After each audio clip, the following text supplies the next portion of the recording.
Oh my gosh, we live in a society that really puts bypassing on a pedestal. Brushing it on the rug doesn't mean that it's gone. It's just a big lump in your rug. And eventually, over time, more things are going to be added to it. So, spiritually bypassing never benefits us. What you resist persists. So, if you continue to resist it, it doesn't mean that it's gone. We cannot change anything that doesn't exist or that we deny because it doesn't exist. Right. As soon as we give awareness to it and a name to it, now we have our power. Now we have a choice of shifting it or staying there. Put up your mask, let down your guard, and let's talk about the real real. This is the Bring Your Own Mask podcast. All right, everyone. My guest today is Kari Mischell, and she is not only a mother of 4 amazing children, she is an entrepreneur, a body connection coach, a Reiki master, medicine woman, and ceremonialist who has created a beautiful business helping women and men reconnect back into their bodies to heal and thrive in life. What I love about Kari is that she really specializes in helping her clients not only heal trauma and limiting beliefs, but she helps them emotionally release trapped emotions through breath work. So Kari also facilitates plant medicine ceremonies, which I have been a part of, and weekend retreats. So she helps couples and women experience what it's like to really heal with plant medicine. Thank you so much for being a part of this show, Kari. Welcome. Yeah, thank you. I'm so excited to be here. Yay. Okay. So I have to ask you this because obviously I met you in person. I've been a part of your ceremonies. If someone is completely new to plant medicine, right? How can plant medicine heal trauma? Mhm.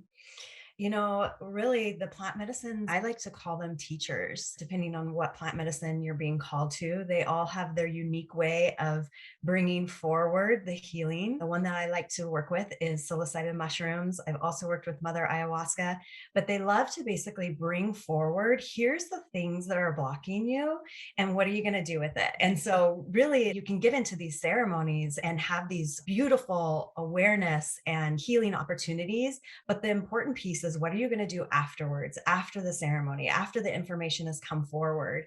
And how are you going to integrate that and release whatever it is that they showed you? So that's really the work is what are you going to do after the mushrooms or the ayahuasca or peyote or San Pedro, after they've showed you these are the things. Yeah. So here's the thing. I started plant medicine through a ceremony, right? Really, it was for me, it was because I felt almost as if it was safer for people that maybe want to try plant medicine, but they're questioning whether a ceremony is actually necessary. What would you say to them?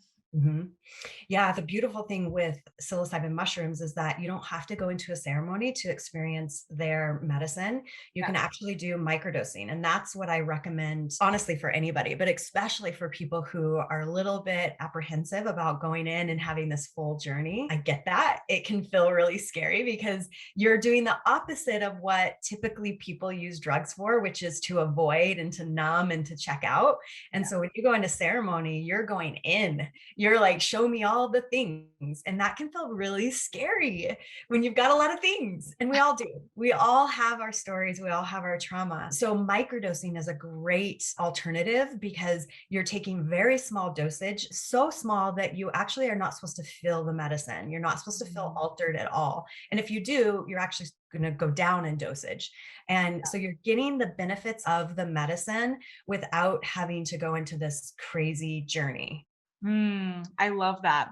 Well, Kari, I really want to get deeper into this conversation. I mean, I obviously already met you, but I feel like so many people need to know about plant medicine, especially with mushrooms, since you're such an expert on it. So if you don't mind, let's put down our card, put up our mask, and talk about the real real.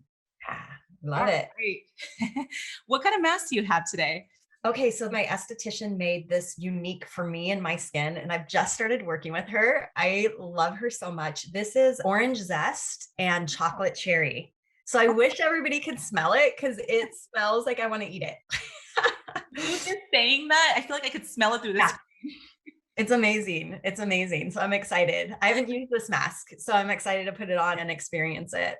I love it. Okay, so I'm gonna put mine on too while I ask this powerful question because I really want to know. Obviously, you're helping people with trauma. I'm assuming here, and maybe I'm wrong, but I would love to know how you got into plant medicine. Yeah. So it was a couple of years ago, I heard about ayahuasca. I actually heard about psilocybin mushrooms and ayahuasca at the same time.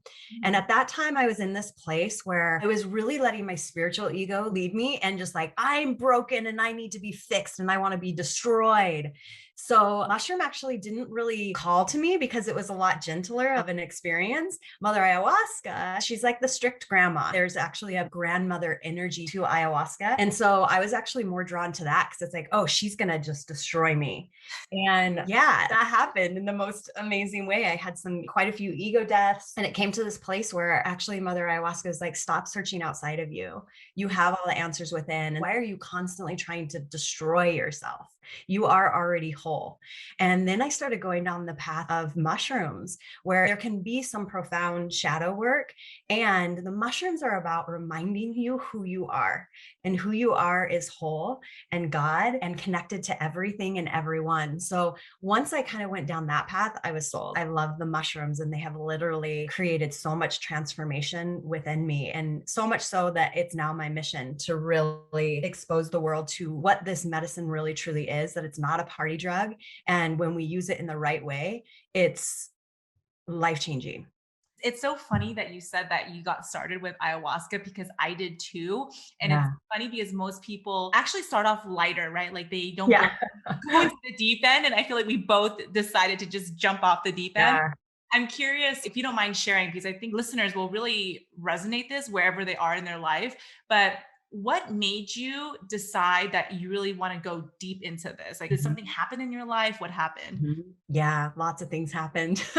Oh gosh, I was molested when I was a little girl. I grew up in a very, very strict religion that created a lot of sexual suppression, shame, guilt, judgment that was literally debilitating for most of my life. And then I struggled with eating disorders for about 12 years. So exercise addiction and eating disorders. And there was just so much pain in my body. And I got to this place where I had really dove into self development and healing. And I just felt so called to plant medicine to just aid in that on levels that I felt like I couldn't quite get to in a sober state.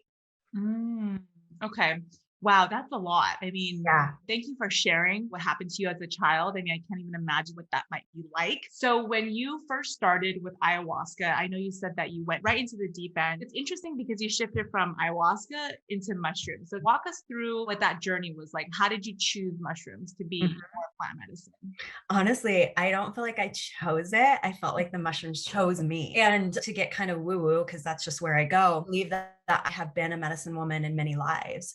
So it actually just came naturally to me. It was like, I feel like there was a level of awareness that needed to happen and healing and shedding of things and stories for the mushrooms to be able to have the access into me. And I actually went into a ceremony with some girlfriends. They wanted to do a mushroom ceremony. It was just us friends. We didn't have like an actual shaman facilitating it. We had all done medicine on a regular basis, not necessarily mushrooms together, but we felt confident that we could do that. And as soon as the medicine hit, the mushrooms shared with me, you're not here for a journey for yourself. You're here actually to hold space for your friends and help them process.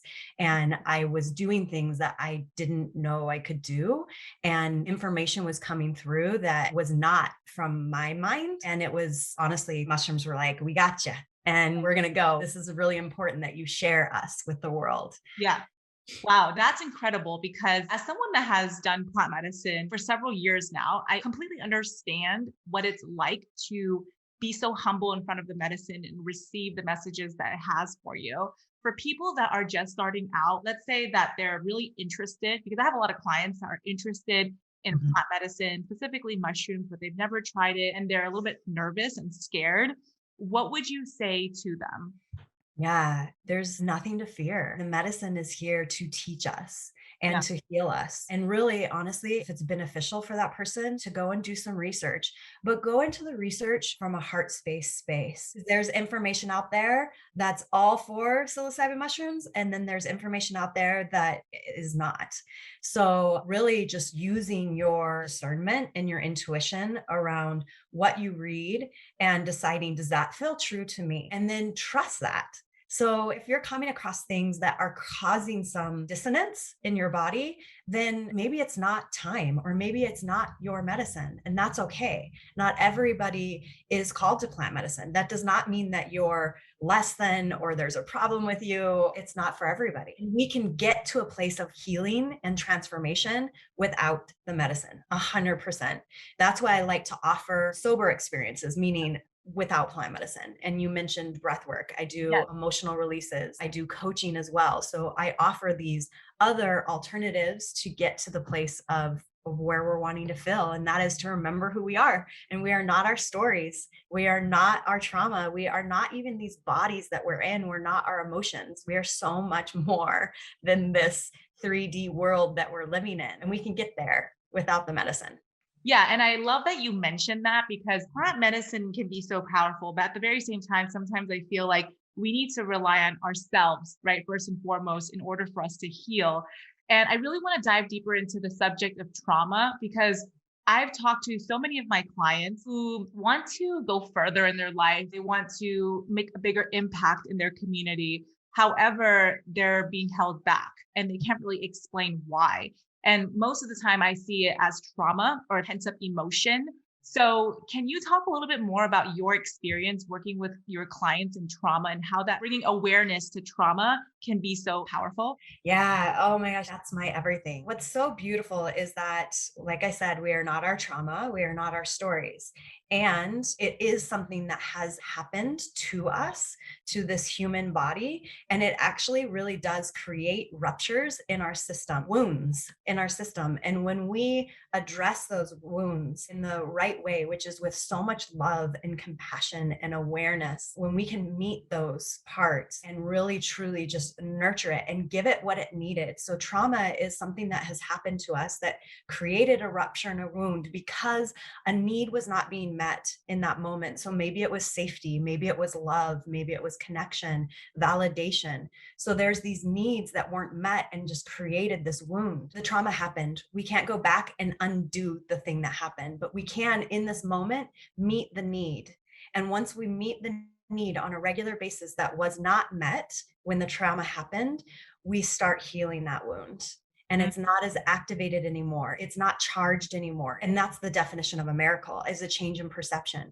We perceive that experience differently. And now I can look at the things that have happened to me in my life, Yeah. and it happened. It's not gone just because I've done this work, but I'm not charged when I look at it, when I feel into it. I'm able to see it with reverence and understanding of, this is something that my soul desired to experience for my growth and evolution. And Yeah. I can see that from that level. And that hasn't always been that way. And that might be really triggering for somebody listening to this if they're really activated and in their trauma. Like, no, this was not something I wanted. This isn't something that's happening for me. Yeah. What you're saying to me right now, our conversation, it reminds me so much of how in our space, right, in our bubble, most people are willing to look at trauma or they want to heal themselves. But I actually just realized the other day that there is the other part of the world that we're trying to still reach that doesn't realize why working with trauma is significant to a happier life. I've talked to people that believe that, oh, like, why talk about the past? Or like, you just have to keep moving forward. So,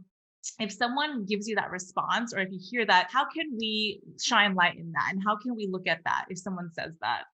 Oh my gosh, we live in a society that really puts bypassing on a pedestal. Let's just brush that under the rug, brush that under the rug. And I did that too, especially with my sexual trauma. It was like, I am never going to talk about this with anybody. There was so much shame and guilt that to think of actually speaking about it on a podcast, and I've spoken about it many times in different ways now, but years ago, there is no way. It was like, it's done. It happened. I'm never talking about, what's the point of bringing this up? It's just going to keep hashing it up. But brushing it on the rug doesn't mean that it's gone. It's just a big lump in your rug. And eventually over time, more things are going to be added to it. Because what I realized is that this trauma that I had was actually affecting more parts of my life than I was wanting to admit. It was affecting my abundance, my ability to grow my business. It was affecting, especially my relationships with partners. It was affecting everything. Wow. And once I realized that, I was like, okay, this is actually really important that I address this. So spiritually bypassing never benefits us. What you resist persists. So Yeah. if you continue to resist it, it doesn't mean that it's gone. And the other thing too is that that's where we have no power. When we deny something, Yeah. or if we're not necessarily like, oh, it didn't happen, but just like, and meaning denying, mean like, I'm just not, I don't want to go there. I don't even want to look at that. We cannot change anything that doesn't exist or that we deny because it doesn't exist. Right. As soon as we give awareness to it and a name to it, now we have our power. Now we have a choice of shifting it or staying there, but at least we have a choice. So that's where our power is, just awareness and speaking it. Wow. Okay, so you said a few things that I wanted to point out. What did you say about the rug? You said it beautifully. You said it better than me. Can you repeat that? Just brushing it on the rug creates that lump. And just because it's under the rug doesn't mean that it's not there. Perfect. Okay. I have never had anyone say that to me, or I've never heard of that. So Yeah. I wanted to shine some light on that because most people do that, right? Or like a lot of people want to do that because they don't want to look at it. It's very hard to do that. Or Uncomfortable. yeah, and inner work, it's actually work, right? And so so it's not comfortable. And I just really want to applaud everyone that's listening for their self-healing and their inner work because it does require so much work and attention. But you said something else about how your personal trauma was affecting your abundance and your relationships and all that stuff. And I found that so powerful because I felt the same way when it came to my past trauma affecting my abundance. So because most of my listeners are entrepreneurs, right? Can you share a little bit more about trauma and abundance and how that's interconnected? Mhm. Yeah, it's all connected. Like everything's connected. And so for me, it was connected to I'm not worthy of abundance because I'm a bad person. I did bad things. Even though I was molested, there are a lot of people who have experienced sexual trauma really metabolize it in their system that it's their fault. And that was 100% what I felt like. It's my fault. And on top of it, I liked it. It actually felt good. So then there was that shame of, this was something that I should not have done and I liked it. So it was just so much shame that I was feeling. And that shame was affecting all parts of my life. Like I am a bad girl. And so bad girls don't receive things like they're not successful. They should be punished and play small. So I really had this really deep belief that I'm not enough Right. and I don't deserve. So, of course, I'm going to receive that because what you believe becomes your reality. And we can't shift things on the behavioral level by like trying to do like, I'm going to get on this debt free program and I'm going to do all these things. And Right. like all of that's trying to fix it at the behavioral level. But if there's a core belief, not if there is a core belief, and when you get to the core belief, that's when you can start. It's like the analogy I like to use is there's these weeds, you don't like them, so you keep mowing over them thinking that if I just mow over these they'll go away, and Mhm. that's trying to fix it at a behavioral level. But there's a root there, you've got to pull it from the root, and that's the belief. And so when we pull that belief and we expose it, oh, I don't feel like I'm enough, I'm not worthy, now we can start shifting that and really truly addressing that belief and creating, okay, what belief actually serves me, because this isn't actually serving me and it's not true. Yeah. I mean, that is incredible. And that actually reminded me because my mask is also hardening, but I really want to take off our mask because I really want to get into some very vulnerable things, if you don't mind. I mean, most of my guests that come on, we talk about very vulnerable things. So why don't we take off our mask and dive even deeper? Perfect. Let's do it. Yeah. I love all the vulnerable stuff. I'm going to grab my towel down here. I've got it Okay, like sounds warm. good. So, Carrie, I want to know what was like a limiting belief for you that stopped you from doing what you are doing today for a long time? Biggest one, you are not enough. I'm not enough. And so that was just showing up in everything. There's not enough money. My partners are not enough. My business, it's not enough. I need more clients. I don't have enough clients. It was showing up in so many ways. And I love that spirit does that. It's like, if you want to know what your limiting beliefs are, just look around. Look around at your life. It's literally being slapped in your face over and over again. This is what's blocking you. Right. And that's so funny that you say that because I had a mentor that told me that too. Like that entrepreneurship is the biggest mirror Yeah. that it's thick, right? Because it's literally showing you everything that it is that you need to work on, as well as your limiting beliefs that are keeping you chained, for instance, right? So let's kind of tie in plant medicine and how you had your breakthrough. Can we talk more about your ayahuasca experience? Mhm. Yeah, I've done ayahuasca quite a few times, actually co-facilitated a couple as well. I have so much reverence and love for her.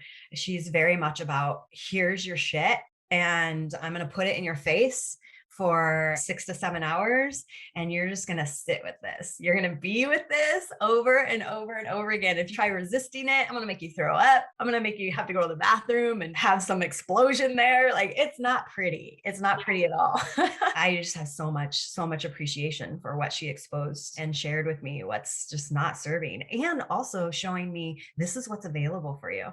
So I Yeah. actually, going along the line of abundance, if it's okay if I share this really quick, I had a ceremony where I was asking Mother Ayahuasca, how do I manifest? And I don't even remember the number, but it was a huge number. It was like $2 million a month easily. It was just something that I didn't even actually care about receiving, but I just wanted it to be a substantial number to have her show me, okay, this is how you do it. And the first part of the ceremony was basically just complete and total confusion. I literally thought I was like losing my mind because it was just nothing made sense.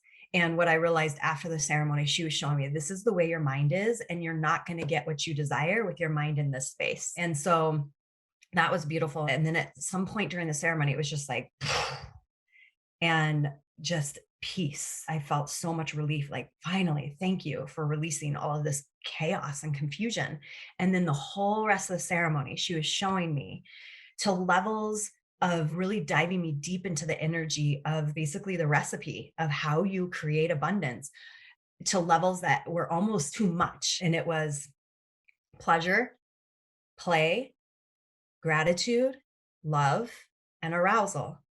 And what I realized is like, oh my God, that's sex. That's love making. If you're truly making love, you're experiencing all of those sensations. And then it was like, wow, that's so profound. So God has created this recipe in our love making. That's the recipe of creation. And when we make love, we're creating life. So it's the recipe of creation. And so when you want to create this abundance, be in these vibrations of play, pleasure, arousal, gratitude, love. It's not hustle, work hard, create the click funnels, show up on social media every day with your lives. It's not that.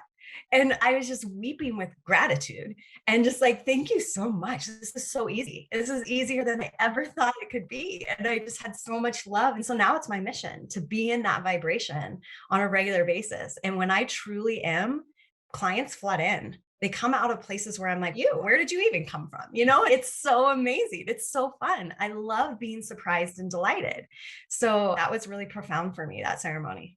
Well, thank you for sharing that, because no one else ever on my show has ever shared those exact steps. And it kind of makes me wonder, okay, this is me being the interviewer and thinking about what people are like quickly going to be thinking about right after you said that, because first of all, that's profound. It's amazing. And then the thought comes, well, how do I have those feelings of like sexual desire and arousal and like all that stuff in a work setting, right? Yeah.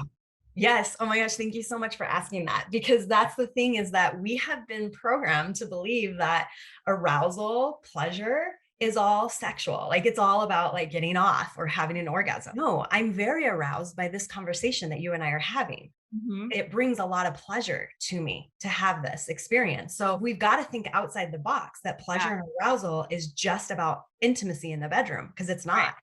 And Right. when we can start realizing, oh yeah, I can be so aroused by eating an orange. And how much more aroused and pleasure can I feel when Yeah. I'm taking a walk and I'm looking at the beautiful flowers and the scenery around me? Can Yeah. I be in that vibration on a regular basis? And the more you melt that and you really truly tune your system to being in a place of gratitude and love and pleasure, you're literally going to be rewarded with just abundance out of places that you just had no idea they could even come, or to the levels that you just had no idea. Because when you're in a space of gratitude, you're in a space of more, please. I receive, I receive, I receive, I receive. Literally, when you were saying the whole arousal thing, I was in my head thinking, oh my gosh, I'm aroused in this Yes. conversation. And I didn't want to say it because I Yeah. was like, I've never even uttered those words before, ever in my life. You know what I mean? Like, imagine someone tells you, I'm so aroused by our conversation. Yes. Right. And so I just love that you are able to show us how you can think outside the box, right? Because I can bet anything that like someone listening to this, they could be feeling the same feelings, but they're like, they're not sure what that is, right? Because it's a new sensation. And so Mhm. I love that you got that download because I feel like so many of us really need that. Like we really need to integrate more play and more arousal into our daily lives instead of that hustle. Can you imagine having sex when it's just all hustle? Yeah, that's tiring. Like, that's not fun. We don't want to be in that space. And the thing is, too, that is so beautiful. You might actually have co ed followers, but most of the people that I work with are with women, Sure. and we are receiving machines. That's how we're made. We're Right. literally made to receive from our partner. If it's a male, we receive his seed. Right. And that's just, we are literally made to create and receive. Mhm. So men have it a little bit harder. That doesn't mean that they can't receive and Sure. they can't create, but we are literally made to do that. Whether we've created a life or not, it doesn't matter. Our bodies are made to do that. So it's so natural for us to receive that it's so easy to be in that flow. We are not made to hustle and force. We are made to just be and receive. And when we can get in that flow, oh my gosh, business becomes so much fun. It's like, how much more can I play and Right. receive? And yet, while women are listening to this, they're like, well, I feel so not enough, right? Or like, it's hard for me to receive. That's the irony or the contradiction I always see. And so I'm just excited that you're sharing this, which actually I want to ask you, like for women that are listening to this, right? And they're not even used to receiving, what is one practice you can, I guess, share with them to receive more or to practice being in that space? My most favorite is to focus on the breath Okay. because our breath is such a great example. We have been gifted analogies and opportunities of really truly expanding and receive more. And so the breath is such an easy one, and just noticing the flow, the ease of the inhale and the exhale. So the inhale is receiving, and just notice how good it feels to receive in that breath. And for me, when I first started doing that, I actually noticed how short my breath was, and that I wouldn't let my belly extend because God forbid my belly's like shows its voluptuousness. We got to keep that in, keep it in tight. And so we live in a society that has very short breath. We don't receive in, and our breath is our life force energy. So if you're just focusing on your inhale and like how good it feels to inhale and then let go, how good it feels to let go of the outcome or the need or whatever it is. It's like just receive in and release out. So maybe, or even just focusing on receiving and giving. It's like how it's essential that the both are together. You can't just inhale, inhale, inhale, inhale. There's a point where it's like the energy's got to circulate, and you can't just constantly exhale, exhale, exhale. There's a beautiful flow to our breath of giving and receiving. So just focusing on your breath, how good it feels to receive your breath. Yeah. As you're saying that, I'm looking at the painting behind you or the Yeah, work behind just you. breathe. Yeah. Like how synchronistic is that, right? For you to say that and it's just right behind you. But it's so true. I think that sometimes people often don't realize that our breath is a symbol of that receive Yeah. gift. Yeah. And I just love that you said that. Which actually brings me to one of my final questions. And that is I know you're off social media starting July. By the time this is out, it's probably you're checked out. Do you mind if I ask you why you decided to leave social media? And then after that, where can people actually keep in touch with you and find you? Yeah, so there's a couple of reasons. One is I like to question, like, why? Why is being on social media the only way you can be successful as an online business? Right. Because I do ceremonies, obviously, but I don't actually advertise that on social media. I just do a little bit of like, sprinkling of it. My coaching business, my emotional releases, and my breath work. Those are things that I have been advertising and been very consistent on social media with because I've been taught that's the way that you have a successful online business. And so for me, I'm like, why? Mm, Why do I have to be on social media to have a successful business? And I love to kind of push against that and be like, I'm going to prove that wrong. It's just not in alignment for me anymore. So yeah. that one is that I've been feeling this push to get off. And two, it's just noise for me. And I don't have a TV. I don't watch the news. I don't consume anything except for things that are going to benefit me and my vibration. So I love to watch documentaries on things that I'm interested in, read articles about just really honestly self-development. So I cleared out all that noise, but then there's social media.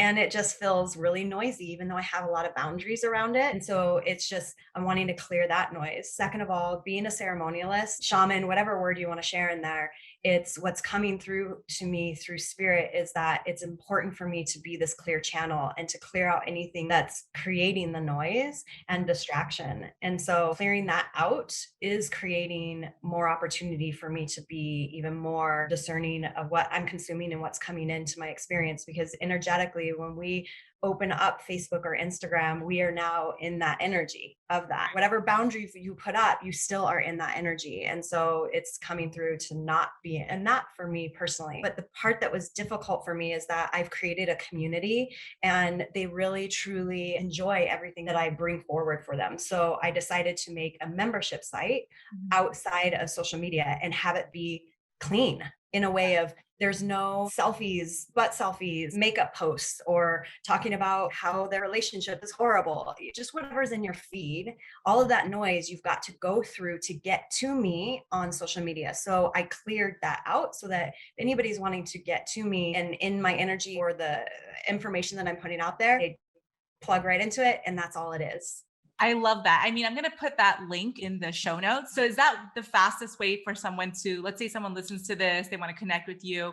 Would they sign up for the membership? Do you have a website? Yeah, I have a website, starlightcoaching.com, and I can give that to you as well. So on my website, they can get into my contacts, contact Kari and send me a message. They could also send me a message just in email, karimischell@gmail.com, and then I can give that to you as well. But probably email if they're not desiring to be in my membership site. It's only $10 a month. It's so freaking affordable. If that's not calling to somebody, but they want to connect with me, maybe for plant ceremonies or whatever, then definitely email or my website, just contacting me through there. They'll be able to get a hold of me. That is so amazing. I can't wait for people to know about you. And, that actually brings me to my last question, I promise. What are you most excited about for the rest of this year? The summer solstice, just came through. We have basically half a year left. What are your projects? What are you working on? What are you excited to share? Yeah, a big one, and I don't think I shared this with you because it just came through just probably about a week ago where I'm like really fine tuning it. Inspiration that came through is creating micro blends.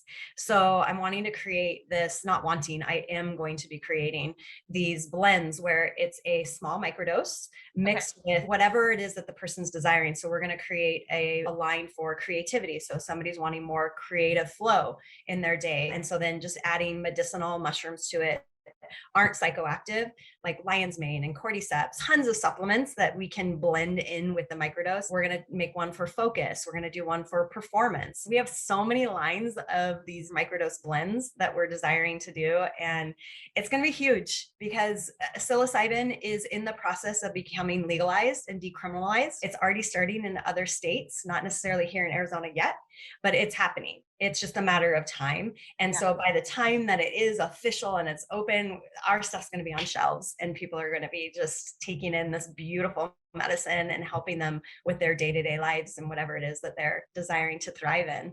Well, I am so excited. I'll definitely be your first customer because I love that idea because I use blends myself, but obviously it's not microdosed mushrooms. It's awesome. Those other ones that you see, right? Like at Whole Foods or whatnot. And so I would definitely be the first customer. So definitely let me know when that launches. I'm so excited for what you have this year, what's going on. I'm also very excited for everyone that's listening to follow you in terms of join your membership and hopefully attend a actual ceremony with you because you're such a beautiful leader when it comes to that space. Yeah, I also do retreats as well. So there's 2 retreats that are coming up, one in November, one in December in beautiful Sedona, Arizona. So I'm really excited about those. One's going to be, we call it the Love Journey. My partner and I are going to be taking 5 couples through plant medicine weekend retreat. And then the other one is women only. And that's going to be a goddess retreat ceremony for the weekend. And those are really, really powerful. They're amazing. So much connection, so much healing happens in that weekend. So I'm excited about those. Amazing. Well, everyone, make sure you check out Kari's work. Kari, thank you so much for coming on talking mushrooms with me. I just love that subject and especially plant medicine. And I want more people to know about it, especially since it's on the way to being decriminalized and for everyone to know about it. So thank you again for coming on the show. And I'll see you next time. Yes. Thank you so much for having me.